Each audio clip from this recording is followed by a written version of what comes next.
बहुत बड़ा एक सेक्शन है जो लड़कियों को पढ़ाई ना करा के वो शादी कराना प्रेफर करते हैं।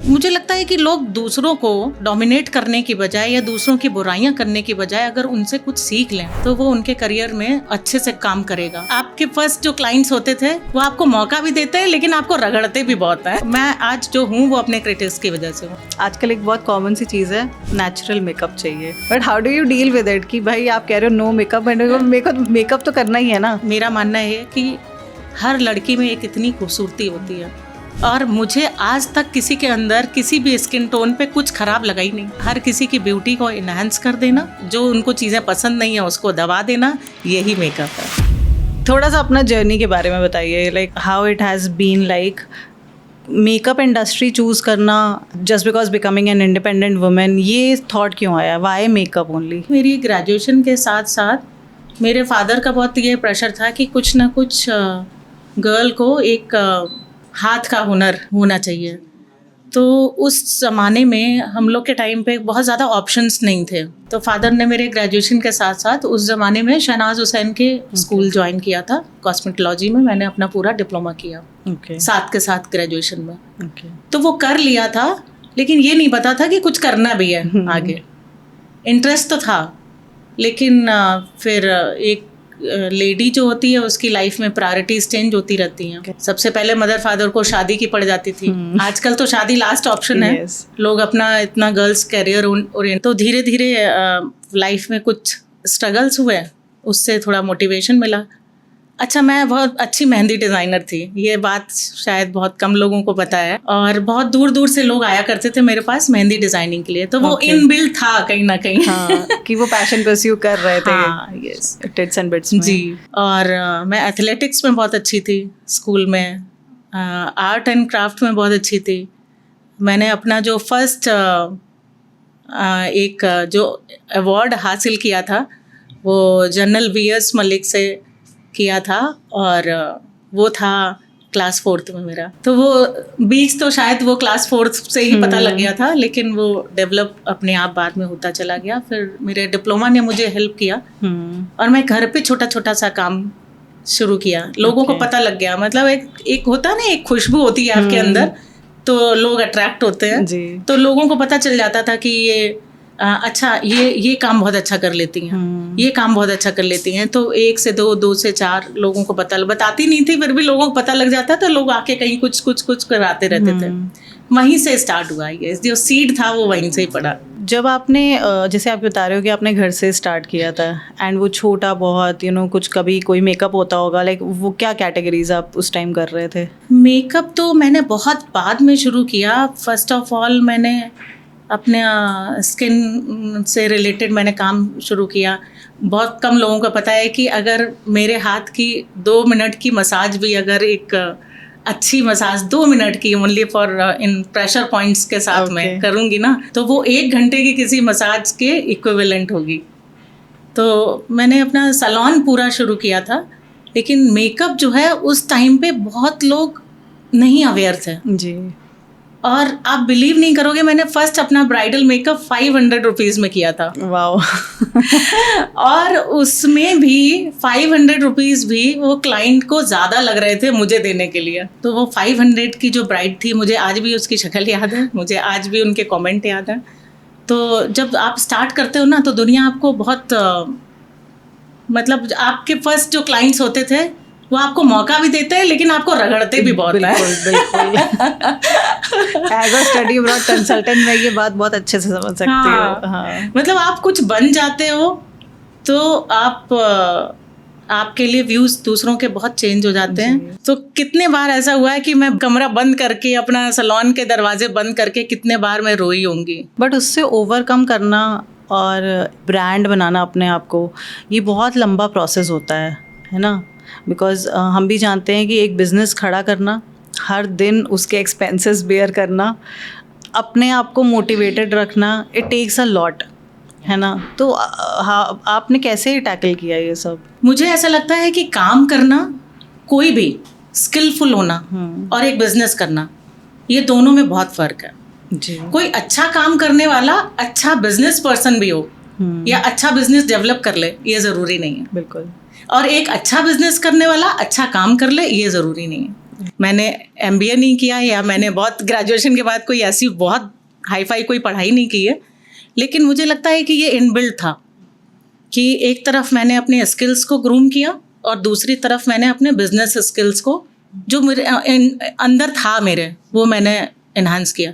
जैसे मैंने 500 की एक ब्राइड की, तो वो 500 के मैंने प्रोडक्ट्स खरीदे, एक एक करके प्रोडक्ट्स खरीदे, अपनी मैंने वैनिटी बनाई, किट बनाई। वो 500 की ब्राइड से मुझे 1000 की ब्राइड्स मिली, फिर 1500 की ब्राइड्स मिली। ऐसे मैंने 500, 1000, 1500 रुपये में मेकअप किए। कुछ लोग किटीज़ में जाते थे, तो मैं उनको बुला बुला के अपनी स्किल्स उनको दिखाती थी कि देखिए, एक बार उनको अच्छा लगा तो वो दोबारा उन्होंने मुझे मौका दिया। तो वो इस तरह से एक बिज़नेस को भी ग्रोथ मिली। मैंने एक रूम में शुरू किया, एक चेयर के साथ शुरू किया, फिर मेरा टास्क था कि मुझे 2 चेयर चाहिए, मुझे 2 कैबिन्स चाहिए। आप बिलीव नहीं करेंगे, मेरे पास जो शैम्पू स्टेशन था वो नहीं था, मेरे पास एक बेसिन था जिसमें मैं ऐसे करके हेड धुलाती थी। तो मेरा ड्रीम था कि मेरे पास एक शैम्पू स्टेशन होना चाहिए। मेरे रूम में AC नहीं था, तो मेरा ड्रीम था कि मुझे एक AC लगाना है। अच्छा, ये आप लगा सकते हो, आप किसी से भी पैसे लेके, कोई ना कोई आपके फैमिली में आपको स्पॉन्सर कर देता है, ठीक है। मैं बहुत अच्छी फैमिली में मतलब पली बड़ी हूँ, अच्छी फैमिली में मेरी शादी हुई है, तो किसी के लिए वो बहुत बड़ी बात नहीं है। कोई भी मुझे दे सकता था लोन्स, या मैं ले सकती थी। लेकिन मैं आज भी लोगों को बोलती हूँ कि आपने अगर किसी से पैसा लिया है, आपने 50,000, 1 लाख रुपए लिया है फॉर बिजनेस पर्पज़, आप उसको लौटाते हो, देन आप उससे बिजनेस अपना ग्रो करते हो, तो वो रियल ग्रोथ वो होती है। आपने किसी से ले लिया, लगा लिया, खा लिया, आपने ख़त्म कर दिया, जिसको आपको वो अमाउंट देना था वो आपने नहीं दिया, आपकी कभी ग्रोथ नहीं हो सकती है। तो बिजनेस करना और स्किलफुल होना, ये दोनों डिफरेंट चीज़ें हैं। जहाँ से आपने स्टार्ट किया, हर कोई वहीं से स्टार्ट करता है, ठीक है। और कुछ देयर आर सम पीपल जो प्रिविलेज्ड हैं, जो कई बहुत अच्छी जगह से स्टार्ट करते हैं, बट 90% ऑफ द जनता यहीं से स्टार्ट करती है, राइट। और वो पता होना ज़रूरी है, बिकॉज कुछ लोग वो नहीं, हम मीम देखते हैं कि वो आदमी खोद रहा होता है, डायमंड्स थोड़ी दूर ही होते हैं, लेकिन वो पहले ही वापस आ जाता है क्योंकि वो हार मान जाता है। तो इसीलिए ये बात करना बहुत ज़रूरी है, बिकॉज जब हम गर्ल्स के करियर की बात करते हैं ना, आज भी एक बहुत बड़ा तबका है, बहुत बड़ा एक सेक्शन है पेरेंट्स का, एक सोसाइटी का, जो लड़कियों को पढ़ाई ना करा के वो शादी कराना प्रेफर करते हैं। हाँ, एक्चुअली मतलब मुझे ऐसा लगता है कि जब हमारा टाइम था, वो जब मैंने ग्रेजुएशन किया था, सब कुछ तो हम लोग के लिए बहुत लिमिटेड रास्ते थे। आज के टाइम बहुत ज़्यादा आप सोशल मीडिया इतना स्ट्रांग है, आप अपने काम को इतना अच्छे से दिखा सकते हैं। आपके पास उस समय क्लाइंट्स के पिक्चर्स लेने के राइट्स नहीं थे, ठीक है। प्रोडक्ट्स नहीं हुआ करते थे अच्छे, टूल्स नहीं अच्छे हुआ करते थे, एजुकेशन के लिए नहीं जा सकते थे, बहुत सारी चीज़ें थी। आजकल सब कुछ बहुत इजी हो गया। कुछ लोग मुझसे कहते हैं कि नहीं, वंदना जी के टाइम पे कंपटीशन नहीं था, ठीक है, इसलिए वो जो सक्सेसफुल हो गई। तो आज के टाइम पे तो बहुत सारी चीज़ें अवेलेबल हैं, है ना। आप अपने स्किल्स को बहुत अच्छे, मतलब मुझे लगता है कि लोग दूसरों को डोमिनेट करने की बजाय या दूसरों की बुराइयां करने की बजाय अगर उनसे कुछ सीख लें तो वो उनके करियर में ज़्यादा अच्छे से काम करेगा। और इस इंडस्ट्री में यकीन मानिए आप कि आपका एक्सपीरियंस ही सब कुछ है। आपने बहुत लोगों से आपसे सीखा होगा, ठीक है, हम लोग भी सीखते हैं। हम लोगों ने भी हर ब्रांड के साथ में काम किया, हर ब्रांड के साथ सीखा है, लेकिन काम करते करते ही आपको प्रैक्टिस होती है। जो आपका एक्सपीरियंस है वो बहुत काउंट करता है। 20,000 ब्राइड्स अगर मैंने की होंगी तो वो 20,000 फेसेस को हैंडल किया होगा, वो 20,000 थिंकिंग को हैंडल किया होगा, वो 20,000 की चॉइसेस को हैंडल किया होगा। आपके लिए मैं बहुत अच्छी हूँ, उसके लिए मैं बहुत अच्छी नहीं हूँ। आपकी चॉइस थोड़ा सा ग्लिटर एंड ग्लैम में है, उनका चॉइस जो है बिल्कुल सब्टल एंड सोबर में। तो वो चीज़ों को समझना, जानना और उसके मुताबिक काम करना, वो बहुत इम्पोर्टेंट है और वो बहुत मैटर करता है। मेरे पास आप एक लाइट और एक डार्क, 2 फाउंडेशन दे दीजिए, मैं 1000 स्किन में काम कर सकती हूँ। आई रिमेम्बर मेरा रोका था जी, और बहुत जल्दी में हुआ था सेकेंड कोविड में, तो मतलब हमने आज देखा और परसों रोका है, एंड ना ड्रेस फाइनल है ना कुछ फाइनल है, और जल्दी जल्दी किसी को भी बुला लिया और ठीक है भाई जल्दी से कुछ भी कर दो। एंड मैं जब तैयार हो गई, जब मैंने अपना चेहरा देखा मुझे लगा शिट, मुझे थोड़ा टाइम देना चाहिए था, ये मैंने क्या किया, इतना इंपॉर्टेंट डे है, Yes. लाइफ लॉन्ग वेट करते हो ऐसे दिनों का। On that day I decided कि मैं ये गलती अपनी शादी में तो नहीं कर सकती, एंड मैंने उसी टाइम कॉल किया था आपके यहाँ कि नहीं मतलब यू नो मुझे चाहिए, ऐसे चाहिए वैसे चाहिए, मतलब मैंने सब डिस्कस कर लिया था। तो वो चीज़ I guess every bride wants it जी। वो लड़कियों का चाहे जितना कह लो कि अरे आजकल तो मेकअप बहुत महंगा हो गया है, but the point is that day is so important कि आप किसी के भी साथ उसको एक्सपेरिमेंट नहीं कर सकते। नहीं कर सकते आप, मतलब आप जो एक्सपीरियंस होल्डर है या जिसके हाँ। ऊपर आपको ट्रस्ट है, तो आप उसके ट्रस्ट के पैसे दे रहे हो। बिल्कुल, हाँ आप बिल्कुल सेफ एंड साउंड जा रहे हो कि अच्छा ठीक है, मेरे कपड़े थोड़े 19 हैं, हाँ। मेरे कपड़े नहीं ज़्यादा उतने अच्छे हैं, लेकिन मैं एक अच्छे आर्टिस्ट के हाथ में जा रही हूँ। यस करेक्ट, वो मेरी ब्यूटी मुझे निकाल के दे देगा। करेक्ट। अच्छा, मेरा मानना है कि हर लड़की में एक इतनी खूबसूरती होती है, और मुझे आज तक किसी के अंदर किसी भी स्किन टोन पे कुछ खराब लगा ही नहीं। हाँ। मुझे हमेशा एक खूबसूरती हर किसी के फेस में कुछ ना कुछ होती है, तो बस उसको इनहांस कर दिया और मेकअप हो गया। मुझे बहुत ज़्यादा स्किलफुल नहीं लगता है मेकअप, मुझे लगता है कि ये ऊपर वाले ने हमको जैसा बनाया है, जो हमारी चीज़ें थोड़े से ऐसे ऑड पॉइंट्स दे दिए कि अगर ठीक है नाक बड़ी दे दी है तो हमने उसको कॉन्टूरिंग करके पतली कर दी है। तो हर किसी की ब्यूटी को इनहांस कर देना और उसके जो उनको चीज़ें पसंद नहीं है उसको दबा देना, यही मेकअप है। आजकल एक बहुत कॉमन सी चीज़ है, नेचुरल मेकअप चाहिए, लगना no makeup look, it has to be there.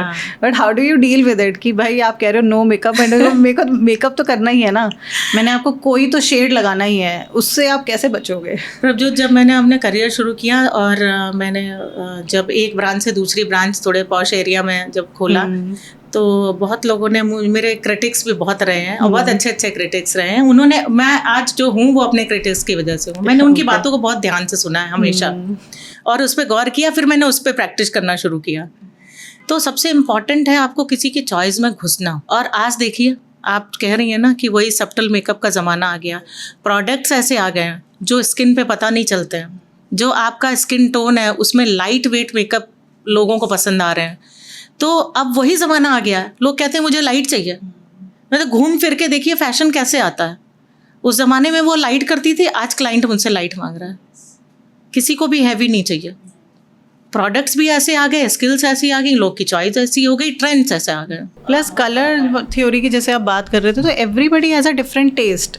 जैसे अब I am not really fond of makeup, मुझे लगता है कि मैं बहुत सिंपल लगूँ और नेचुरल लगूँ, but again there are products जो मेरी स्किन को नेचुरल दिखा सकते हैं। मुझे नॉलेज नहीं होगी, समबडी हुज एन एक्सपर्ट, उसको ज़्यादा नॉलेज होगी, बट किसी किसी की चॉइस ही बहुत बोल्ड होती है। जैसे कुछ मेरे फ्रेंड्स थे जो कॉलेज टाइम से ही दे वर यूजिंग बहुत बोल्ड कलर का लिप शेड, और मैं कॉन्फिडेंस नहीं फील करती थी उसको यूज़ करने में, बिकॉज मुझे लगता था कि ये सब शादी के बाद किया जाता है। ये सब चॉइसेस पे डिपेंड करता है। हाँ। तो मुझे लोग कहते हैं कि आप इतनी बड़ी मेकअप आर्टिस्ट हैं, आप खुद नहीं मेकअप करती हैं। तो मेरी चॉइस ऐसी है, जितना मैं कर रहे हुए हूँ अभी, यही मेरे शादी ब्याह का मेकअप है, यही मेरा सैलून का मेकअप है, यही मेरा मेकअप है। और सेम मुझे आपको देख के भी ऐसा लग रहा है कि आप उसी टेस्ट की हैं। मतलब मुझे बहुत सटल पसंद है, इतना नेचुरल दिख सकते हो उतना अच्छा है। उसमें भी बहुत सारे प्रोडक्ट्स ऐसे आते हैं कि जिससे आपको नेचुरल इफेक्ट मिल सकता है। मैंने ये लेटर स्टेज पे शुरू किया, मतलब अभी कुछ सालों में ही शुरू किया। अदरवाइज मैं बिल्कुल न्यूड स्किन और न्यूड लिप कलर्स, उनके साथ भी मुझे कॉन्फिडेंस ज़्यादा आता था कि आप मेकअप में भी वैसे लग रहे हो, विदाउट मेकअप भी वैसे लग रहे हो। अगर आप किसी दिन मेकअप नहीं लगाए हो तो किसी को ये नहीं कहना चाहिए कि अरे विदाउट मेकअप तो उनका फेस बहुत ही खराब लगता है। एग्जैक्टली। तो मेकअप आपको वैसा ही करना चाहिए कि आप विदाउट मेकअप भी अगर लोगों के सामने प्रेजेंटेबल आप वैसे रहें, विदाउट मेकअप भी आपकी ब्यूटी दिखनी चाहिए, है ना? क्योंकि ये वाला ट्रेंड इसलिए आया क्योंकि स्किन केयर का बहुत बड़ा रोल आ गया। हाँ जी। पहले लोग सिर्फ मेकअप की तरफ ध्यान दे रहे थे कि मैं कैसे बहुत अच्छा सा फाउंडेशन लगा लूँ, बहुत अच्छा सा लिप शेड लगा लूँ, कलर करेक्शन कैसे कर लूँ, जो बीच में बहुत हाइप हुआ था, यू नो। अभी भी कितने 10 तरह के कलर शेड्स आ गए हैं अब। बट द पॉइंट इज कि स्किन केयर का रोल आया बिकॉज लोगों को पता चला कि इवन टोन भी कोई चीज़ होती है जो विद केयर करी जा सकती है। पहले तो आई रिमेंबर माई मदर, शायद she was still 45 years of age, मैंने उनको बहुत देखा है कि वो एक्सट्रीम केयर करती थी अपनी। कभी बेसन लगा रहे हैं, कभी ऑरेंज पील लगा रहे हैं, कभी पपाया लगा रहे हैं, and I have seen her care for her skin. अब तो उनका काफ़ी थोड़ा इंटरेस्ट कम हो गया उसमें, बट मैंने उनको देखा है वो करते हुए। अब जो स्किन केयर जो मैं करती हूँ वो काफ़ी डिफरेंट है उनसे। नाउ वी हैव ये हाइलुरोनिक एसिड्स एंड ऑल, तो उसको यूज़ करके। तो जो आपकी मदर करती थी राइट, वो सब चीज़ अब पैकेजिंग में आ गई, ये ट्रेंड चेंज हुआ है। पहले वो बहुत सारे एफर्ट्स घर में लगाने पड़ते थे, लेकिन वही सेम ऑर्गेनिक चीज़ें आ गई हैं, पैराबिन फ्री आ गई हैं चीज़ें, सिलिकॉन फ्री आ गई हैं, तो डरमैट्स हमारी लाइफ में आ गए हैं। अब आपके ज़्यादा से ज़्यादा हाइड्रेटेड स्किन रखने की चीज़ें आ गई हैं। तो रात का रिजीम अलग हो गया है, दिन का रिजीम अलग हो गया है। तो जो लोग पहले वो करते थे वही आज भी हो रहा है, लेकिन अब आ रहा है प्रोफेशनल पैकेजिंग में, और हर चीज़ के लोग एक्सपर्ट्स आ गए हैं, डॉक्टर्स आ गए हैं हमारी लाइफ में। अब हम हर किसी की बात पे ऐसे भरोसा नहीं कर सकते। हर लड़की पढ़ी लिखी है, हर लड़की को पता है किस प्रोडक्ट में क्या है, क्या उसको यूज़ करना है, तो डॉक्टर की कंसल्टेशन के साथ यूज़ कर रहे हैं। तो बहुत फ़र्क आया। इवन मेकअप में भी, जब मेकअप स्टार्ट करने के लिए होते हैं उससे पहले स्किन अच्छी प्रेप एंड प्राइम का उतना पहले कल्चर नहीं था, अब कुछ भी कर दिया। लेकिन अब मैं सब अपने जूनियर और सीनियर आर्टिस्ट को बोलती हूँ कि जितनी स्किन के ऊपर आप मेहनत करके और आप अपनी चेयर पे लेके आ रहे हो, वो इफ़ेक्ट आपका मेकअप में ग्लो दिखता है। तो प्रेप करना बहुत ज़रूरी है, आपकी cleansing, toning, moisturising skin healthy रहे। या एक्ने वाली स्किन है तो उसके अलग रिजीम होते हैं, तो उनके अकॉर्डिंग उनको रिजीम मिले, ड्राई स्किन को उनके अकॉर्डिंग रिजीम मिले। उसके बाद आपके मेकअप के इफ़ेक्ट्स का भी बहुत फ़र्क पड़ता है। तो दोनों बहुत ही कनेक्टेड फील्ड है। स्किन पे केयर पे अगर आप कुछ टिप देना चाहो लोगों को कि ये तो कंपल्सरी स्टेप्स हैं जो करने ही करने हैं सबको। मुझे ऐसा लगता है कोविड ने हम लोग को बहुत कुछ सिखाया है। एक कोविड का ऐसा टाइम था जब लोगों ने स्टीम के बारे में जाना। मैं आज भी लोगों से बोलती हूँ, आप कोविड ही समझिए। अभी भी किसी के स्किन में एक पिंपल आ गया, मेरा एक ही उनको टिप रहता है, go and take steam. Okay, every day. आपका जितना इन्फेक्शन है, जितना बैक्टीरिया है, मेरे हिसाब से, मुझे नहीं मालूम है कि डर्मैट्स क्या बोलते हैं इस बारे में, लेकिन मैंने फील किया है, जो मैंने देखा है और जिसके मुझे लगता है कि रिजल्ट्स होते हैं, वो है take steam every day, at least कुछ सेकेंड्स के लिए, and tissue paper wipe, then आपका जो भी क्लिनजिंग, टोनिंग, आपकी मॉइस्चराइजिंग है या जो भी करना है आपको, उसके बाद आप करें। And it goes for oily skin also, every skin type के लिए। तो एक स्टीम लीजिए, आपकी प्रॉब्लम्स आधी से ज़्यादा दूर हो जाएंगी। इतना कुछ कर रहे हैं, एक स्टेप ये भी ऐड कर सकते हैं। इससे मुझे ये याद आया कि अभी वो जो बहुत ट्रेंडिंग है, द कोल्ड वाटर बोल, कि उसमें अपना फेस रोज डिप करना है, उसका क्या बेनिफिट है? स्किन टाइटनिंग मैंने बहुत ज़्यादा रिसर्च उसके ऊपर नहीं किया है, लेकिन कोल्ड कंप्रेशन, हम लोग जब पहले अपना फेशियल का, जब हमने अपना कॉस्मेटोलॉजी किया था, तब कोल्ड कंप्रेशन देने का एक वो था। तो जो आपने मसाज किया, उससे आपके हीट डेवलप हुई, उससे आपके पोर्स ओपन हुए। उसके बाद आपने कोल्ड कंप्रेशन दिया, कोई भी टिश्यू से या टाल से कोल्ड कंप्रेशन दिया, तो उसके उस समय मानना ये होता था कि आपके पोर्स जो है वो क्लोज हो जाते हैं, तो इसलिए आपको कोल्ड कंप्रेशन देते हैं। वही चीजें घूम फिर के वो अब बोल वाला आ गया है। या मुझे लगता है मैंने अभी स्किन को तो छोड़े हुए मुझे बहुत टाइम हो गया, बरसों हो गए हैं। अब हमारे सब थेरेपिस्ट वगैरह हैं जो ये काम करते हैं, लेकिन अब स्पेशलाइज मैंने किया है मेकअप एंड हेयर में। तो अब वो मैंने फील्ड अपने पास रखा हुआ है, लेकिन बाकी फील्ड मैंने थोड़े से डिस्ट्रीब्यूट किए। अब जैसे हेयर का फील्ड है, हेयर है, मुझे 2014 से मैंने हेयर करना बंद कर दिया था, लेकिन वो अंदर कीटाणु थे, अच्छा लगता है। तो जब ये मेरा आपको पता होगा, जब मेरा इंडियन हेयर ड्रेसिंग अवार्ड के लिए सिलेक्शन हुआ है, तो 10 लाख एंट्रीज में मेरा सिलेक्शन हुआ है। आप सोचिए 4 स्टेट्स में कितने अच्छे अच्छे हेयर स्टाइलिस्ट होंगे। मतलब 2014 से मैं नहीं कर रही हूँ, तो मैं कभी सोच भी नहीं सकती थी कि मैं वहां तक पहुंचूंगी, नेशनल लेवल पे या एक OTT प्लेटफॉर्म तक पहुंचूंगी हेयर। तो वो एक इंटरेस्ट था। जब मुझे वो इंडियन हेयर ड्रेसिंग अवार्ड के बारे में पता लगा, तो मैंने फिर से हेयर को पकड़ना शुरू किया, शौकिया।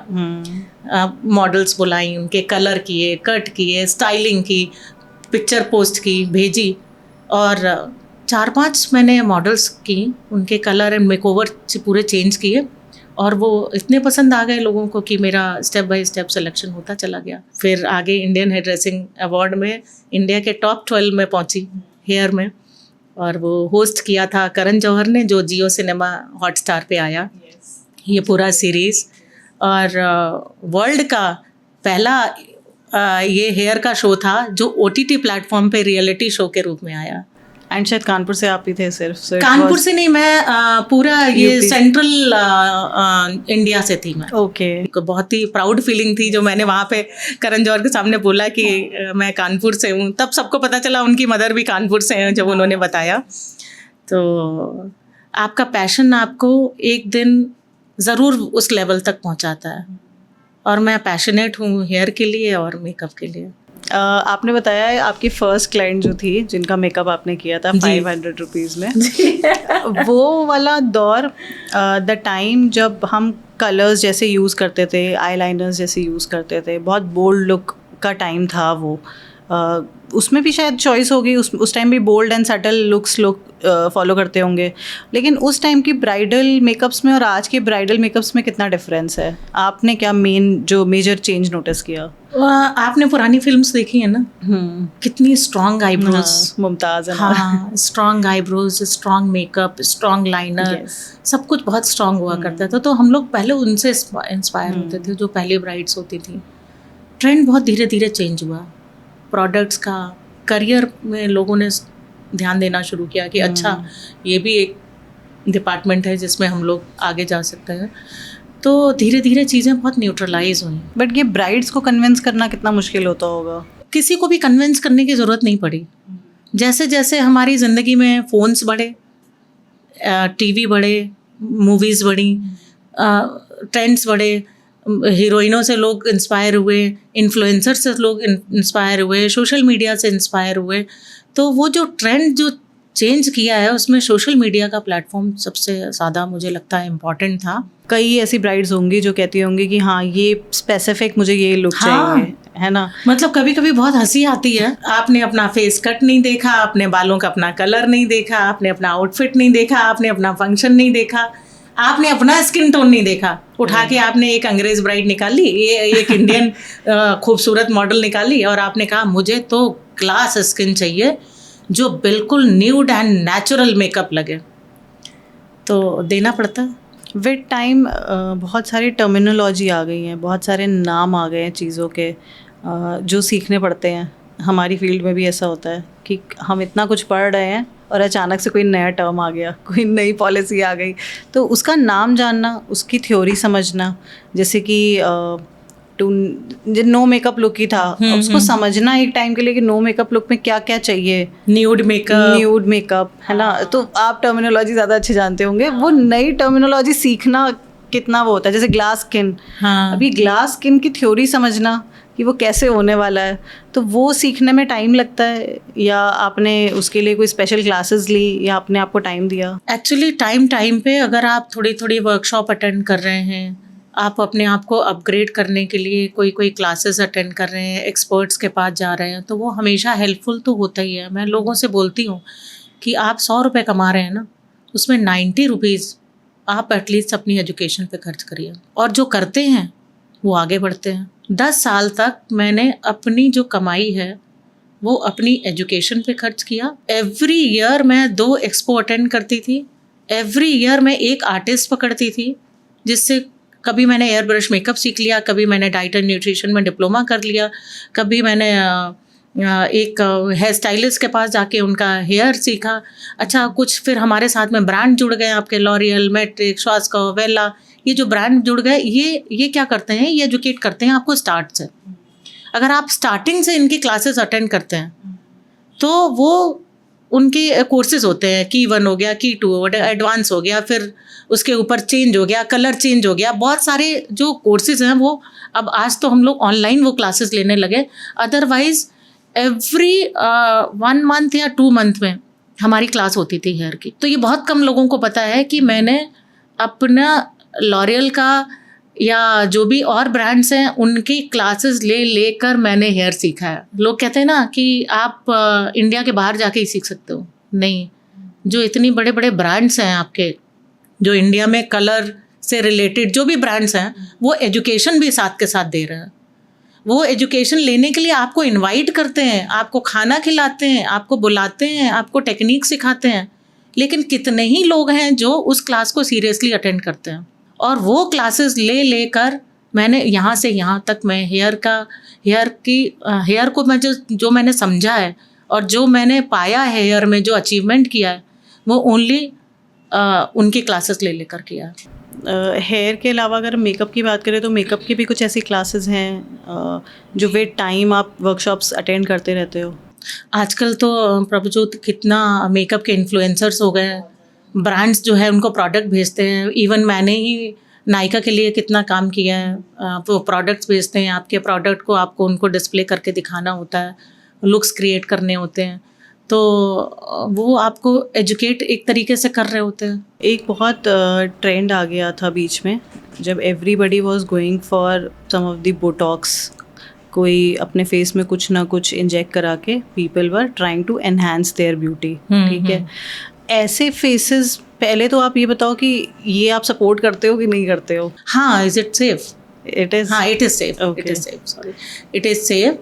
और आप एक्सपर्ट्स के पास जाते हो, दिल्ली में जाओ, एवरी ब्राइड मतलब लिप फिलर लिया होगा या स्किन पे उन्होंने अच्छा कुछ ना कुछ कराया होगा। धीरे धीरे आ रहे हैं ट्रेंड्स, और इनके जब स्पेशलिस्ट बन गए, इनके स्पेशलाइज डर्मैट्स हो गए हैं, तो उनके पास जाने में कोई बुराई नहीं है। उससे मेकअप आर्टिस्ट को भी बहुत काफ़ी हेल्प मिल जाती है। अब आप दिल्ली बॉम्बे के ब्राइड्स को देखो, उनकी लुक अलग आएगी क्योंकि वो अवेयर हैं, वो ज़्यादा से ज़्यादा अपनी ब्यूटी के ऊपर खर्च कर रहे हैं डर्मैट्स के पास जाके भी।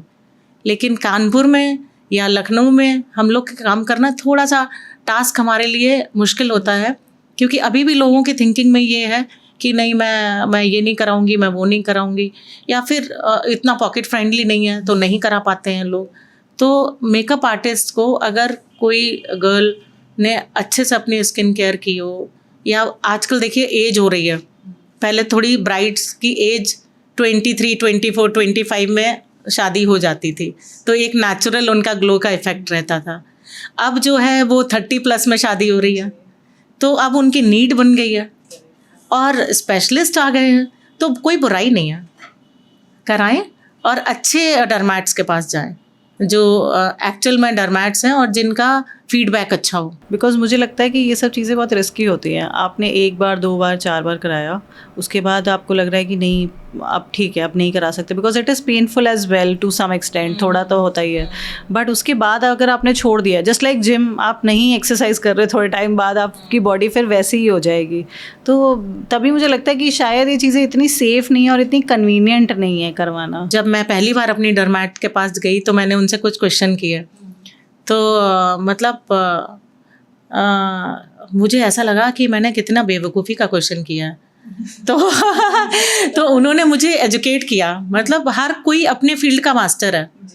तो जब वो उन्होंने 2-3 जब शब्द बोले हैं तो मुझे लगा हाँ यार, ये इसका इससे क्या रिश्ता, इस चीज़ का इससे क्या है। जैसे अगर आप बता सकते हो तो। जैसे मतलब कुछ कोई भी क्वेश्चन ऐसा है, अगर आपके क्वेश्चन में ज़मीन आसमान का फ़र्क है कि इससे ये हो, जैसे आपने पूछा है कि इससे ये हो जाएगा। मुझे अभी उनके फील्ड की टर्मिनोलॉजी बहुत ज़्यादा नहीं पता है, लेकिन उन्होंने जब मिसकंसेप्शन मेरे दूर किए हैं, तो कोई जब ऐसी डॉक्टर जो आपके साथ टाइम लगाए, आपको समझाए चीज़ों के बारे में, तो वो आपकी आज जो आपको लग रहा है ना कि ये ठीक नहीं है, कल हो सकता है कि वही सारे सवालों के जवाब हों तो वो चीज़ आपके लिए ठीक होगी। तो उसके लिए मुझे लगता है कि डर्मैट्स के लिए भी मेरे लिए, मैं उनसे ये कहना चाहूँगी कि लोगों को कुछ नहीं पता है इसके बारे में, तो आपको फर्स्ट ऑफ ऑल उनको एजुकेट करना बहुत ज़रूरी है। जो उनका डर है वो निकालना बहुत ज़रूरी है। समय के साथ चीज़ें बदल रही हैं, तो आप एजुकेशन नहीं दोगे और आप परसेप्शन ये बना लोगे कि इनको सब कुछ पता है, तो वो ठीक नहीं है। ज़्यादातर डर्मैट्स बात नहीं करते हैं, या आप उन वीडियोस बनाइए, उनको इन्फॉर्मेटिव वीडियोस डालिए, अपनी उनकी बात वो समझें, आपकी उनकी बात समझें, तो दोनों चीज़ों का कॉम्बिनेशन होना चाहिए। जब तक वो समझेंगे नहीं, वो डर नहीं निकलेगा। मुझे लग रहा है अब वो ट्रेंड आ गया है शायद। अब वो ट्रेंड आ गया। जब अब मेकअप आर्टिस्ट जितने वीडियोस डालते हैं कि ये ऐसा लाइनर लुक होना चाहिए या ये होना चाहिए, उसी तरह डर्मैट्स आर ऑल्सो पोस्टिंग कि हाँ। आप अपनी इस प्रॉब्लम के लिए ये Yes. फार्मा प्रोडक्ट्स यूज कर सकते Yes, हो, yes. तो वो अब थोड़ा सा ट्रेंड आ रहा है धीरे हाँ, वही धीरे। मतलब अगर कोई आई है मेकअप के लिए, ब्राइड आई है और मैं उसके ऊपर करना शुरू कर दूं हाँ बिना उसकी राय मशवरा किए, बिना उसकी चॉइसेस जाने, और कुछ भी कर दूं और वो उसकी चॉइस नहीं है, तो ब्लंडर हो जाएगा ना। Right right. तो मुझे लगता है डर्मैट्स को भी थोड़ा सा काउंसलिंग सेशन लोगों के बढ़ाने चाहिए, और आज नहीं तो कल हर गर्ल को पता लग जाएगा कि हाँ क्या सही है क्या नहीं सही है। Correct correct. तो वो रास्ते खुलेंगे, जैसे अब आज मेकअप के रास्ते खुल गए हैं वैसे डर्मैट्स के भी रास्ते खुलेंगे। थोड़ा सा और टाइम लगेगा, बड़ी सिटीज़ में तो हो गया है, आउट ऑफ इंडिया बहुत ज़्यादा ट्रेंड हो गए हैं, लेकिन यहाँ आते आते अभी 2-4 साल के अंदर बहुत अवेयरनेस आ जाएगी। बिकॉज लोग जब डॉक्टर बनने की बात करते हैं तो डॉक्टर, फिजिशियन या नॉर्मल हाँ, उनके लिए वो डॉक्टर है। हाँ। करियर कितना अच्छा हुआ है गर्ल्स का, देखिए डर्मैट्स में। पहले कोई डर्मैट्स को पूछता नहीं था। पहले लोग स्किन के लिए मेडिसिन लेना इम्पोर्टेंट नहीं समझते थे। हाँ।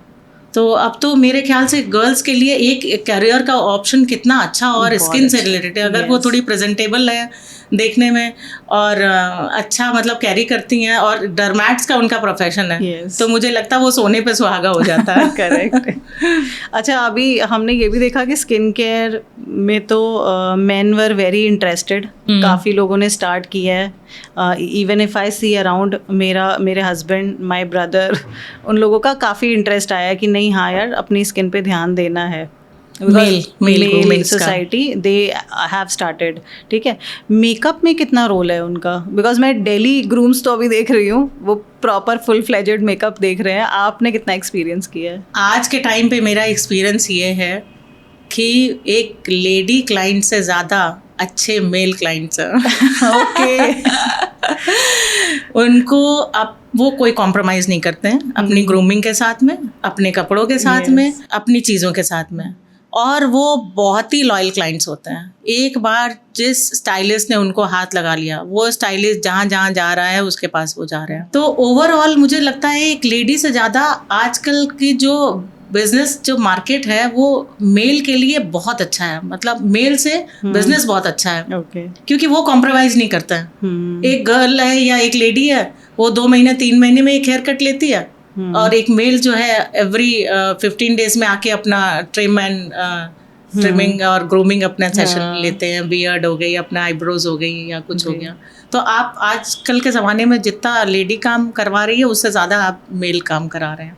And makeup also? Makeup also. Okay.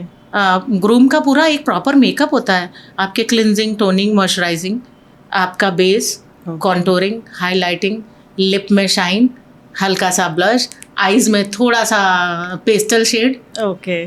तो आप सोच सकते हैं ग्रूम का पूरा एक फुल मेकअप है। और मेकअप आर्टिस्ट ग्रूम के लिए चूज करना वो भी एक टास्क है, क्योंकि ज़्यादातर मैंने ये देखा है, मैंने अपने सैलून में एक्सपीरियंस किया है या बहुत से सैलून्स में एक्सपीरियंस किया है कि वो जो बार्बर्स होते हैं या जो स्टाइलिस्ट होते हैं, जो हेयर स्टाइलिस्ट होते हैं, उनको मेकअप की इतनी इन्फॉर्मेशन नहीं होती है। तो अभी हाल फिलहाल मैंने मेकअप को प्रमोट अपने लिए इसलिए करना शुरू किया कि ग्रूम को भी ये पता होना चाहिए कि उनकी स्किन टोन के हिसाब से उनके ऊपर कौन सा फाउंडेशन जाएगा या कैसे कलर का उनका मेकअप होना चाहिए। ये बहुत इम्पॉर्टेंट है ग्रूम के लिए, क्योंकि अगर एक स्किन टोन अगर कहीं पे कुछ पिगमेंटेशन है या स्किन टोन दबा हुआ है और उन्होंने उठाया फाउंडेशन आपको लगा दिया, तो आप खूबसूरत होने के बजाय पूरा ग्रे हो जाएंगे। तो आपको ग्रूम के लिए भी मेरा मैसेज है कि उनको भी अपना आर्टिस्ट सोच समझ के चॉइस करना चाहिए। वो एक्चुअल मेकअप आर्टिस्ट के पास ही जाएं। दुपट्टा का जो ड्रेप है, मेल लोगों को इतना दुपट्टा का ड्रेपिंग का आइडिया नहीं होता है। मैंने खुद अपने सैलून में एक्सपीरियंस किया कि उन्होंने जैसी फोल्ड मार्केट से आई थी वैसी उठा के यहाँ पे डाल दिया। तो ग्रूम को भी आजकल जैसे ब्राइड रिसर्च कर रही हैं, ग्रूम को भी वैसे ही रिसर्च करके अपने मेकअप आर्टिस्ट को चूज़ करना चाहिए या अपने स्टाइलिस्ट को चूज़ करना चाहिए। बिकॉज जब हम इतना स्पेंड कर रहे हैं, इतना अपनी शादी में खर्च कर रहे हैं, इतना अपनी पर्सनैलिटी पे खर्च कर रहे हैं, why not on the day उस दिन भी थोड़ा सा ध्यान देना चाहिए। मैं आपको बता रही हूँ, मैं अभी ऐसी वेडिंग्स, मैंने अभी कुछ डेस्टिनेशन वेडिंग की, ब्राइड बिल्कुल काम एंड क्वाइट अपना रूम के अंदर करा रही है अपना फ़ोटोशूट, लेकिन ग्रूम पिछले 3 घंटे से बाहर निकला हुआ है, हर लोकेशन पे जाके अच्छे अपने शूट करा रहा है। ब्राइड कम करा रही है, ग्रूम ज़्यादा करा रहे हैं। इतने शौकीन हो गए हैं बॉयज़। तो ऑब्वियसली उनको मेकअप आर्टिस्ट और स्टाइलिस्ट भी अच्छे चाहिए। हेयर का एक बड़ा कॉमन मैं कहूँगी मिसकंसेप्शन है लोगों को। हेयर से ऑब्वियसली आपके फेस की ग्रेस अलग हो जाती है। अभी जो मेरा लुक है और मैं जब बाल स्ट्रेट करती हूँ तो I become a totally different person, physically appearance में भी और मेंटली भी। आपको कॉन्फिडेंस मतलब भी। ओपन हेयर में ज़्यादा आता है। But those who have curly wavy hair वो भी इसमें ट्रांसफॉर्म हो रहे हैं कि नहीं पोकर स्ट्रेट हेयर ही होने चाहिए, हमेशा स्ट्रेटनिंग ले लो, वो ज़्यादा बेटर है। तो ऐसे लोगों को आप क्या सजेस्ट करोगे कि natural hair and straight hair में क्या किस पे जाना चाहिए? मुझे लगता है नेचुरल हेयर और अनमैनेजेबल हेयर है उनके लिए आप अगर ट्रीटमेंट लेना चाहें तो ले सकते हैं। लेकिन कुछ फेसेस ऐसे बने होते हैं जैसे मेरी अभी एक जो बड़ी डॉटर इन लॉ है उसका बिल्कुल वेवी हेयर है, तो मैं उसको हमेशा कहती हूँ कि बेटा don't go for blow dry. तो आप अपने बाल को जो टेक्सचर है उसको इन्हांस करो। वो हम लोग के अभी इंडिया में स्टाइलिंग प्रोडक्ट्स के ऊपर बहुत ज़्यादा जोर नहीं है, लोगों को ज़्यादा पता नहीं है। मतलब एक बार वो कट एंड ब्लो ड्राई करा के आ गए, उसके बाद उनका शैम्पू एंड कंडीशनर या मास्क के अलावा या सिरम के अलावा उनको स्टाइलिंग प्रोडक्ट के बारे में कोई इन्फॉर्मेशन नहीं है। इस इंडियन हेयर ड्रेसिंग अवार्ड में मैंने जो एक चीज़ सीखी वो ये सीखी कि आपका नेचुरल हेयर कैसे इन्हांस करना है या फिनिशिंग कैसे देनी है नेचुरल हेयर में, और प्रोडक्ट्स का यूज़ सबसे इम्पॉर्टेंट है। सही प्रोडक्ट का सही जगह हेयर पर यूज़ करना। किसी को स्ट्रेट हेयर पसंद है, किसी के वेवी हैं वो स्ट्रेट कर रहा है, किसी के कर्ल्स हैं प्रॉपर, जस्ट बिकॉज कि ट्रेंड स्ट्रेट का है तो वो स्ट्रेट की तरफ जा रहा है। तो जैसा आपका नेचुरल स्टाइल है आप उसी को मेंटेन करो। हाँ, उसको मेंटेन करें। यही मैं कह रही हूँ कि आपका जो नेचुरल स्टाइल है ना, जो आपका वेव है वो कैसे इनहेंस होता है प्रोडक्ट्स के थ्रू। आपको हेल्प चाहिए, उन चीज़ों को मेंटेन रखने के लिए हेल्प चाहिए। लेकिन बस ये है कि लोगों की लाइफ में आजकल टाइम नहीं है, उनको इतना टाइम नहीं है कि मैं अब सुबह के मैं आधा घंटा इसमें अपने हेयर में लगाऊं। तो वो उठे और अपना जो अगर स्ट्रेटनिंग उन्होंने करा लिया तो बस कोम मारा और चले गए अपने वर्क प्लेस पे, तो ईजी टू हैंडल लगता है। अदरवाइज जो आपका टेक्सचर है उसको अगर आप इन्हांस करते हो, बहुत से लोग, ये आपके क्वेश्चन में नहीं है लेकिन मैं आपको बता रही हूँ कि हेयर कलर या हेयर कलर के रिफ्लेक्शन भी बहुत इम्पॉर्टेंट है हेयर को अच्छा दिखाने में। बहुत से वेवी हेयर वाले होते हैं वो हाईलाइट डलवा लेते हैं, गलत काम। बहुत से स्ट्रेट हेयर वाले होते हैं जो पूरा फैशन कलर में घूमते हैं, वो अच्छा लगता है लेकिन उनके पास ऑप्शन है अच्छे हाईलाइट्स कराने का, अच्छा बैलियाज कराने का। वेवी हेयर वालों को अच्छा बैलियाज कलर कराएं। तो बालों में बहुत तरीके, ये एक अलग ही टॉपिक है ये हेयर का, और मेरा बहुत ही इंटरेस्टिंग टॉपिक है तो मैं उस पर बहुत देर तक बात कर सकती हूँ। लेकिन मुझे लगता है कि हेयर के लिए आप एक्सपर्ट के पास जाएं, आपके बालों में क्या क्या चीज़ अच्छी लगेगी कलर के थ्रू, ट्रीटमेंट के थ्रू, स्टाइलिंग के प्रोडक्ट के थ्रू, तो एक्सपर्ट्स के पास बैठ के उनसे कंसल्टेशन लेना बहुत ज़रूरी है। सिमिलरली स्किन को लेकर भी कुछ लोगों का है, एक तो बहुत बड़ा मिथ है एक गोरे काले वाला। ये मुझे बहुत कॉमन सा क्वेश्चन है, बहुत कॉमन सा टॉपिक है, बट ये टॉपिक डिस्कस करना थोड़ा ज़रूरी है because you belong to the industry और आप डेली ऐसे लोगों से मिलते हो। मतलब आप दिन में शायद 4-5 लोगों से ऐसे मिल रहे होगे जिसको ये लगता है कि स्किन वाइटनिंग हो जाए, बस गोरा कर दो बस मुझे किसी तरीके से। मैंने कई लोगों को मेकअप करते देखा है जिनको सिर्फ अपने इतने मेकअप, इतने फेस से मतलब है, और उसके बाद उनका नेक, हैंड्स क्या है, स्किन टोन मैच ही नहीं कराना, बट वो एक जो बिल्ड इन वो है ना कि गोरा हो जाए, बस गोरा हो जाए, because society also has that कि हाँ वो गोरे की तरफ थोड़ा अट्रैक्शन ज़्यादा होता है। बट आप सांवले होकर भी you can look smart, you can look beautiful. Skin का अगर टेक्सचर अच्छा है, स्किन हेल्दी है, हाइड्रेटेड है आपकी, तो आजकल जो पढ़ी लिखी बहुत हाईली क्वालिफाइड गर्ल्स हो गई हैं उनका ये कंसेप्शन नहीं है। उनका स्किन टोन कुछ भी हो, वो कहती है मुझे मेरे स्किन टोन पर रहने दीजिएगा, मुझे मेरा स्किन टोन मत चेंज करेगा। लेकिन कुछ लोगों का होता है कि उनको शौक़ है ज़्यादा गोरा बनने का, तो वो कभी कभी ऐसे मेकअप आर्टिस्ट मिल जाते हैं उनको जो बहुत ज़्यादा गोरा कर देते हैं, तो वो उनके लिए अच्छे हो जाते हैं। लेकिन दिल्ली में काफ़ी ट्रेंड है हाँ बहुत ज़्यादा गोरा करने का, मतलब गोरी लड़की को और कितना आप गोरा कर दोगे, कितना, मतलब इतना थोपना क्यों है उनके ऊपर। तो वो सबकी अपनी अपनी चॉइसेस हैं। काले को गोरे बनने की और गोरे को काला बनने की कोई ज़रूरत नहीं, जो जैसा है उसको वैसे ही रहे। इसमें एक और चीज़ आती है कि मेकअप इम्पॉर्टेंट है या जिससे करवा रहे हैं वो इम्पॉर्टेंट है? क्या जिससे लगता है? करवा रहे हैं वो इम्पोर्टेंट है। बिकॉज प्रोडक्ट्स तो आप खुद भी यूज़ कर सकते हो। प्रोडक्ट तो आपके पास सब कुछ है। हाँ, मुझसे ज़्यादा अच्छा प्रोडक्ट आपके बैग में हो सकता होगा। जी। तो टेक्निक्स इम्पॉर्टेंट है। एक प्रोडक्ट जो हमेशा आपके पास होता है, उसके बिना मतलब आप अपनी वैनिटी में उसके बिना ब्राइड के साथ काम नहीं कर पाते।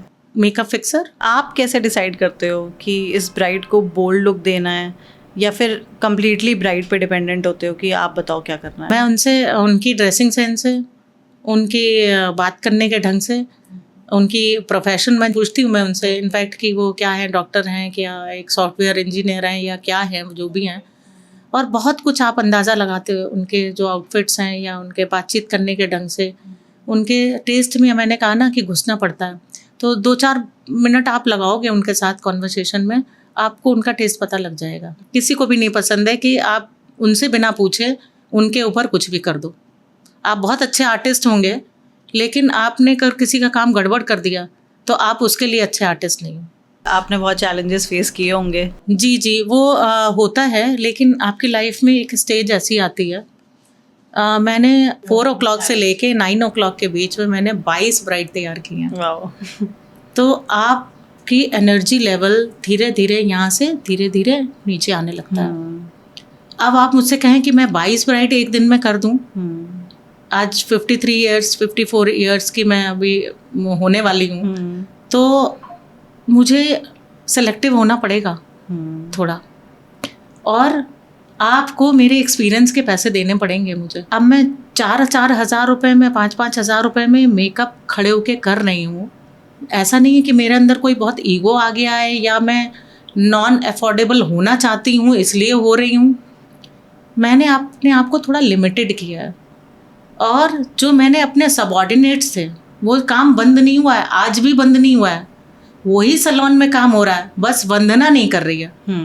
वंदना ने अपने आप को अपनी एनर्जी के अकॉर्डिंग थोड़ा सा पॉलिश कर लिया, और जो आपका बजट है उस बजट में मैं अपने स्टूडेंट्स, जो मेरे सिखाए हुए लोग हैं, जो मेरे हिसाब का काम करते थे, मैंने एजुकेशन देके वो टीम को तैयार किया है। वो आज भी मेरे साथ में 20 साल से वो टीम जुड़ी हुई है। कोई ब्राइड्स ऐसे भी बोलती होंगी मुझे बहुत सिंपल लुक चाहिए, है ना? और जब कंप्लीट आपने पूरा अपना टाइम डेडिकेट कर दिया है उसके बाद नहीं थोड़ा सा ग्लैम और चाहिए। हाँ, ये होता है क्योंकि वो खुद नहीं समझ पाती हैं अपने आप को। पहले उनको कुछ और चाहिए होता है, एंड में उनको कुछ और चाहिए होता है। तो आप वो फेस करने के लिए हमेशा तैयार रहिए। बिल्कुल। मैं अपनी ब्राइड को एंड तक नहीं छोड़ती हूँ। जब उनके अंदर बिल्कुल फुल सेटिस्फेक्शन के बाद जो स्माइल आती है उसके बाद उनको छोड़ती हूँ कि अब काम खत्म हो गया। ये मैं आपसे रेजोनेट कर सकती हूँ इस बात में, बिल्कुल मानती हूँ। बिकॉज सर्विस इंडस्ट्री में हम दोनों, हम कुछ ऐसा काम कर रहे हैं जिसमें हम कोई प्रोडक्ट नहीं दे रहे किसी को, हम अपनी सर्विसेज दे रहे हैं। वी आर सेलिंग आवरसेल्व्स, है ना? 3 चैलेंजेस कोई किसी ब्राइड के साथ आज तक फेस किए हो या कॉमनली आप फेस करते हो? कई बार ब्राइड्स अपने कॉम्प्लेक्शन, अपनी पर्सनालिटी के अकॉर्डिंग आउटफिट्स नहीं ले पाती हैं। जो कलर उनके ऊपर बिल्कुल नहीं सूट करना है वही लेके आती हैं। तो आपके लिए तो चैलेंज हो ही जाएगा ना, ठीक है? तो कई बार आपको रिजेक्शन मिलता है, मुझे भी मिला है। और वो दूसरे दिन किसी और आर्टिस्ट के पास पहुंच गई सही कपड़े लेके, सही कलर लेके, तो वो चाहे मैं करती चाहे वो करती, वो वही मेकअप करती, लेकिन कल के दिन आप उनके लिए बुरे थे और आप हमेशा बुरे रहोगे। तो आपको हमेशा 100% कहीं से बहुत अप्रिसिएशन मिल रहा है, इसके लिए आप तैयार मत रहिए। आपको अप्रिसिएशन के लिए भी तैयार रहना चाहिए, आपको अपनी बुराइयों के लिए भी तैयार रहना चाहिए। कि आपको कोई ऐसा क्लाइंट मिला जो हमेशा याद रहा है? एवरी टाइम सब बहुत अच्छी मेमोरीज रहती हैं, एवरी टाइम। अभी कल ही मैं ब्राइड कर रही थी, अप्रिसिएशन वही कि 13 साल पहले मेरी बहन ने आपसे मेकअप कराया था, आज मैं इस सीट पे बैठी हूँ, मैंने इतना सा काम कराया था उस समय, तब से मैंने डिसाइड कर लिया। तो मैं ब्लेस्ड हूँ इसके लिए कि अगर मैंने 20,000 ब्राइड की होंगी तो 19,995 ब्राइड्स जो है वो मुझसे खुश होके गई हैं जी। हाँ जी। और थोड़े बहुत तो वैसे होंगे, आप ईश्वर नहीं हो, आप इंसान हो, तो कुछ लोग आपसे नाखुश भी रहेंगे। बट नाखुश अपने टेस्ट की वजह से, क्योंकि नहीं, मैं उसमें मैं हो सकता है कि मैं फुली उतना ट्रेंड नहीं हो पाई हूँ कि मैं उनको भी सेटिस्फाइड कर सकती थी। This is your modesty that you say कि हाँ कि there is always chance to learn. हाँ। हमेशा हर दिन आपको कुछ नया वो सिखाता सिखाते है। हैं आपको। बिल्कुल। अब आज जो लोग मेकअप इंडस्ट्री की तरफ मूव करना चाहते हैं, बिकॉज बीच में एक ट्रेंड आया था, everybody wanted to be an engineer, be it a boy और अ गर्ल। अब तो अच्छा लड़कों का भी बहुत इंटरेस्ट आ गया है to be a makeup artist, और काफ़ी प्रिवेलिंग है, बहुत लोग प्रेजेंट हैं। यूथ को अब आप क्या बोलोगे कि अगर मेकअप आर्टिस्ट बनना है, आपका फर्स्ट स्टेप क्या होना चाहिए, या आप अपने अंदर कौन सी क्वालिटीज़ देखो and then you take this move कि हाँ भाई मेकअप आर्टिस्ट बनना है एंड ये आपको रिवॉर्डिंग करियर होगा आपके लिए? अब थोड़े से प्रभुजोत चैलेंजेस हैं। मुझे ऐसा लगता है कि अब एक मेकअप आर्टिस्ट की बजाय जो स्कोप है ज़्यादा इंडस्ट्री, अपकमिंग इंडस्ट्री में, वो हेयर स्टाइलिस्ट के लिए स्कोप ज़्यादा है, क्योंकि इतने ज़्यादा मेकअप आर्टिस्ट हो गए हैं, और इवन जो क्लाइंट्स हैं वो भी काफ़ी एजुकेटेड हो गए हैं खुद का काम करने के लिए, जितना उनको चाहिए। मेरे अभी बेटे की शादी थी, मैंने किसी से मेकअप नहीं कराया, मैंने खुद अपने मेकअप किए हैं। मेरे पास एक गर्ल भी एक पिन लगाने के लिए भी नहीं रहती थी मेरे रूम में, और मेरे जितने गेस्ट हैं वो मेरे सब आर्टिस्ट लोगों से तैयार हो रहे थे। तो जो मेरे टेस्ट के लोग हैं वो जितना उनको चाहिए उन्होंने उसको सीख लिया अपने सेल्फ मेकअप कोर्सेज में, ठीक है। अब चाहिए ब्राइड्स वगैरह के लिए, तो उनके लिए लोग एक्सपर्ट्स के पास चले जाते हैं। तो कहीं ना कहीं आपके लिए कंपटीशन कहिए या फिर चैलेंजेस बहुत ज़्यादा हो गए हैं। अब जो मुझे लगता है कि जो हम लोग फेस करते हैं वो हेयर स्टाइलिस्ट के चैलेंजेस ज़्यादा फेस करते हैं। मुझे आज मार्केट में हेयर स्टाइलिस्ट नहीं मिलता है। मैं अपने भी जो हेयर स्टाइलिस्ट हैं उनको भी रोज़ मोटिवेट करती हूँ कि नहीं ऐसा नहीं, ऐसा करना है, ऐसा नहीं ऐसा करना है, ये चाहिए मुझे, वो चाहिए। तो जो इंडिया की जो मार्केट है वो हेयर स्टाइलिस्ट की कमी से जूझ रही है। मेकअप आर्टिस्ट बहुत हो गए, ये मेरा मानना है और ये सच है। और मैंने खुद अपने लिए प्लान किया है कि एक टाइम पे आप कह रहे हो ना आप नॉन अप्रोचेबल हो गए हो आप थोड़ा सा, तो मेरा इंक्लिनेशन थोड़ा सा अब आएगा हेयर में।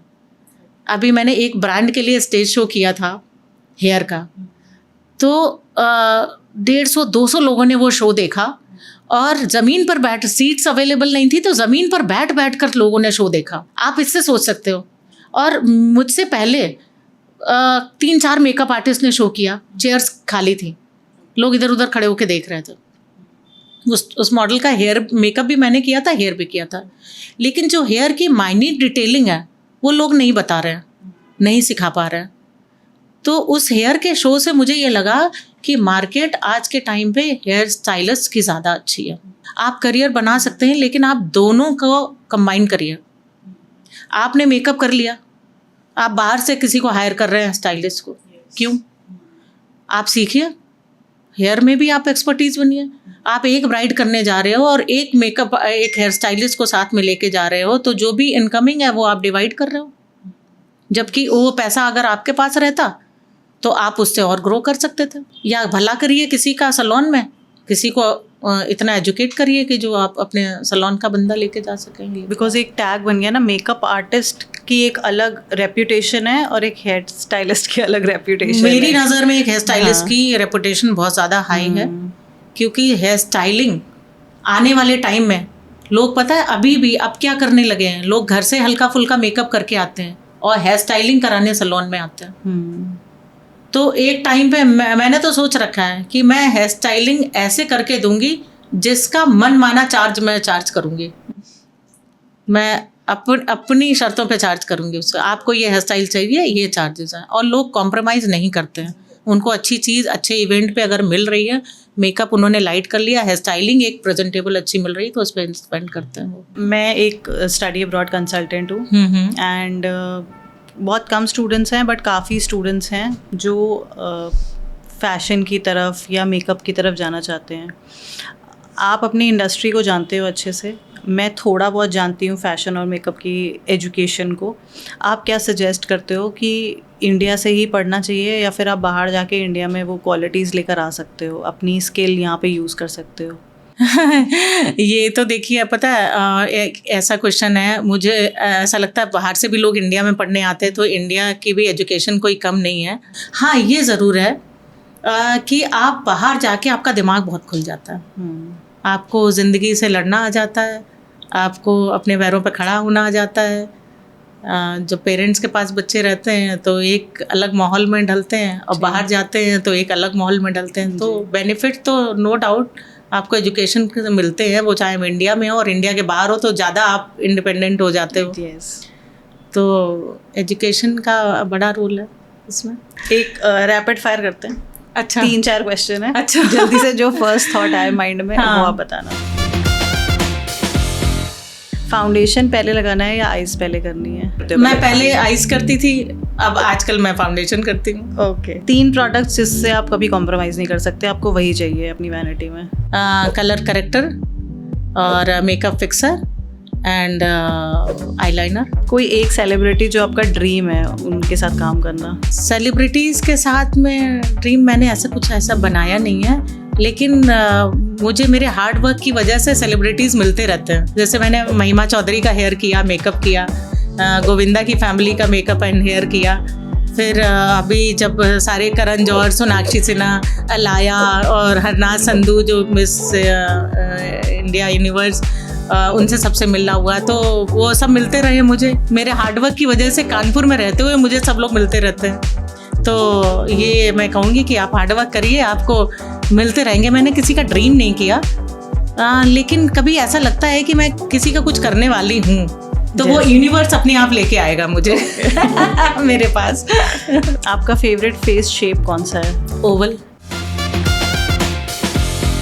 मेकअप आर्टिस्ट जो दिल्ली में जैसे बहुत प्रिवेलिंग है, जैसे लीना भूषण अभी बहुत ट्रेंडिंग थी, पारुल गर्ग जो है वो बहुत ट्रेंडिंग है, तो आप उनसे इंस्पिरेशन लेते हो या आपको उनके में भी कोई मिस्टेक दिखती है कि नहीं ऐसा नहीं होना चाहिए, या फिर हाँ ये बहुत अच्छी चीज़ है and I will also do this? वो दिल्ली में है, otherwise they are very junior to मी।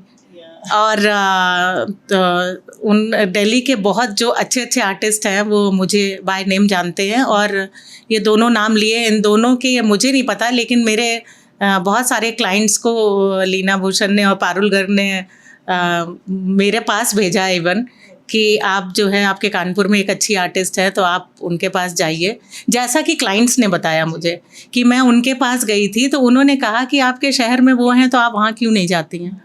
या समायरा हैं, समायरा संधू, तो वो मेरी बहुत अच्छी दोस्त है और जब कभी कानपुर आती हैं तो मुझे कॉल करती हैं, हम लोग कनेक्टेड रहते हैं। तो मैंने कहा ना ये लोग जो है वो अच्छा राइज़ किया इन्होंने, अच्छा इनका नाम हुआ है, तो वो एक दिल्ली का भी एक मिल जाता है। कोई तो कानपुर भी देखने वाला होना चाहिए ना। आप कह रहे हो कि वो आपसे बहुत जूनियर है जितने सेलिब्रिटी आर्टिस्ट हैं, एंड आप आज भी कानपुर में आपका नाम है बिकॉज यू आर रेलेवेंट। एक वर्ड एक होता है ना रेलेवेंट, आप मौजूद हो यहाँ पे, आज भी आपकी इम्पोर्टेंस है, तो वो मेंटेन करना बहुत बड़ी बात होती है। आई नो, इसीलिए मैंने करण जौहर के शो में बोला था, उन्होंने मुझसे बोला तो आप कानपुर से हैं, मैंने कहा जी मैं कानपुर से हूँ। तो फिर अगला मैंने जो सेंटेंस बोला, मैंने कहा कानपुर से हूँ और कानपुर के लोग बहुत खुश रहते हैं, और दूसरी इम्पॉर्टेंट बात कि वहाँ के लोग बहुत टैलेंटेड होते हैं। बहुत टैलेंटेड है सच में। तो ये जो प्रेशर मैंने जो वर्ड का दिया था, हमने कहा वहाँ के लोग बहुत टैलेंटेड होते हैं, तो तब उन्होंने ये डिस्क्लोज किया कि उनकी मदर कानपुर से है। और मेरी मदर का टैलेंट तो मुझे पता नहीं, लेकिन मुझे उन्होंने पैदा किया और अपनी उंगलियों पे नचाती हैं मुझे। वंदना, वंदना बहुत स्वागत है आपका। Thank you. कानपुर से हैं जी, मेरी माँ वहाँ पली बड़ी है, तो कानपुर से बहुत एक दिल का रिश्ता है। कानपुर दिल वालों का ही है। हाँ, दिल और वालों का। टैलेंट बहुत निकलता है वहाँ से। हाँ, मेरी माँ ने टैलेंट को पैदा किया था, उनका खुद का टैलेंट क्या है मैं नहीं समझ पाता, लेकिन हाँ सारा घर उनकी उंगली पे नाचता। लेकिन कानपुर की बदनसीबी ये है, जो मैं कानपुर के लोगों को प्लीज़ रिक्वेस्ट करूँगी कि वो ऐसा ना करें। कानपुर आपको बनाता है, हमारा गंगा का किनारा है ना, वो आपको बनाता है, इसको छोड़ के मत जाइए। बहुत कुछ देता है कानपुर, इसीलिए कानपुर के बहुत अच्छे अच्छे ऐसे बिजनेसमैन मैंने देखे हैं जो बॉम्बे, हैदराबाद सब जगह सेटल हो गए हैं, लेकिन उनके घर आज भी यहाँ पे हैं। वो आज भी आते हैं, अपना टाइम स्पेंड करते हैं, सोशलाइज करते हैं और यहाँ पे रहते हैं, क्योंकि बड़ा शगुन वाला है कानपुर। एंड होपफुली सबके लिए बहुत अच्छा होगा। यस। एक लास्ट क्वेश्चन जी। आपके लिए ब्यूटी का क्या मतलब? मेरे लिए ब्यूटी का मतलब है नेचुरल स्माइल। ओके आप हंसिए खुल के, वही आपकी ब्यूटी है। हाय TLC फैमिली, मेरा नाम प्रभजोत कौर है and I am one of the host at the literate couple podcast. हम कानपुर में बेस्ड है and we are reaching out to people जो अपने काम से या अपने पैशन से लोगों की लाइफ में वैल्यू ऐड कर रहे हैं। तो अगर आप वो पर्सनैलिटी हैं या किसी को जानते हैं अपने आसपास who is contributing to people's life by any means, जो कुछ मैसेज देना चाहते हैं सोसाइटी को, फेमस है या नहीं डजंट रियली मैटर, तो नीचे दिए गए गूगल फॉर्म को अभी फिल करिए अपने नोन वन की डिटेल्स के साथ and be the next guest on our podcast.